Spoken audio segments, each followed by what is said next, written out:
Welcome to another episode of Patently Clear with Graham Archer. So in this episode we're looking at the question, how strong is a patent really? Whether it's your own patent or someone else's patent, from the day you file it to the day it's granted, and even after it's been through legal challenges, a patent's strength can change a lot. So let's start at the beginning. When someone files a patent application, there's a kind of a period before it's granted. So what's that stage called? That's a pending application stage. From the time it's filed until it's either granted or rejected, the application is pending. So during this time, the Patent Office in that jurisdiction is reviewing the application and deciding whether it meets the requirements for grant. Here's the tricky part. Even while it's pending, anyone working on a similar product has to be careful. If the application is granted later, those products could be infringing the patent, and damages can start accumulating from the time that the patent is first published. But no court action can be started until the application is granted. That said, some pending applications never make it through to grant. They're refused or abandoned, in which case no application can ever be brought.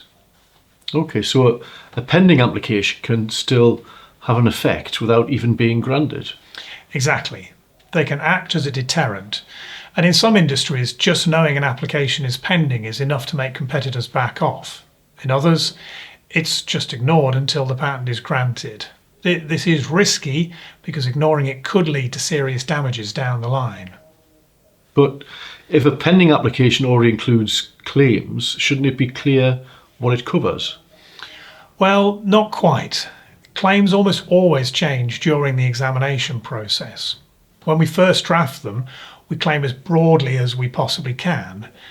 But then the examiner does a search and maybe they find prior art that we didn't know about, and we end up amending the claims to meet the requirements of novelty and inventive step.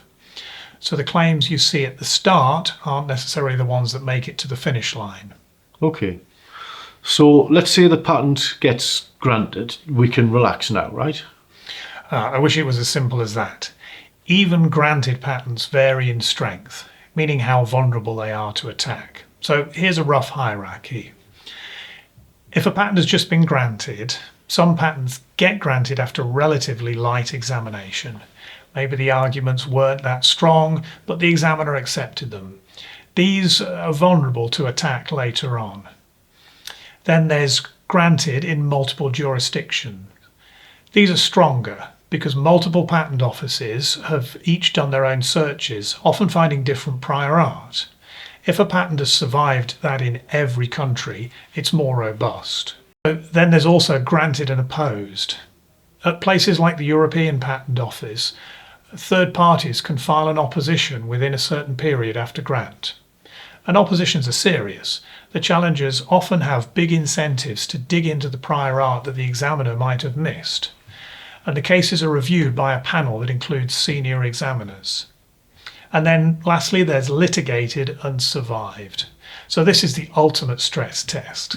If a patent has been challenged in court and survived, even if the claims have narrowed, it's been through the most thorough scrutiny that you can get. Okay, so basically the more battles that a patent survives, the stronger we can think about it. Yeah, exactly. Surviving multiple jurisdictions, oppositions, and litigations mean that a patent is probably bulletproof as it's going to get. Okay, I mean that's a really useful breakdown from kind of pending and mysterious to battle-hardened. Exactly. Thanks, Graham.